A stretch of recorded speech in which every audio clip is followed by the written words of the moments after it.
ನಮಸ್ತೆ ಸ್ನೇಹಿತರೆ.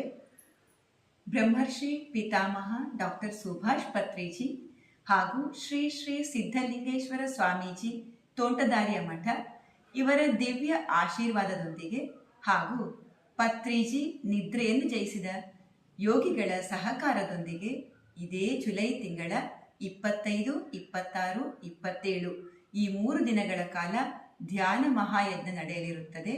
25ರಂದು ಬೃಹತ್ ಸಸ್ಯಾಹಾರ ಜಾಥಾ ಕೂಡ ನಡೆಯಲಿದೆ. ಈ ಗದಗ ಧ್ಯಾನ ಮಹಾಯಜ್ಞದಲ್ಲಿ ನಿರಂತರ 3 ದಿನಗಳ ಕಾಲ ಕಣ್ಣಿಗೆ ಬಟ್ಟೆಯನ್ನು ಕಟ್ಟಿ 70 ಗಂಟೆಗಳ ಕಾಲ ನಿರಂತರ ಮೌನ ಧ್ಯಾನ ಸಾಧನೆ ಇರುತ್ತದೆ. ಸಾವಿರಾರು ಸಂಖ್ಯೆಯಲ್ಲಿ ಧ್ಯಾನಿಗಳು ಭಾಗವಹಿಸಲಿದ್ದು, ತಾವೂ ಸಹ ಬನ್ನಿ, ಭಾಗವಹಿಸಿ, ಧನ್ಯರಾಗಿ. ಉಚಿತ ಊಟ ವಸತಿ ವ್ಯವಸ್ಥೆ ಇರುತ್ತದೆ. ಜೈ ಹೋ ಪತ್ರಿಜಿ, ಜೈ ಹೋ ಧ್ಯಾನ ಜಗತ್, ಸಸ್ಯಾಹಾರ ಜಗತ್. ಧನ್ಯವಾದಗಳು.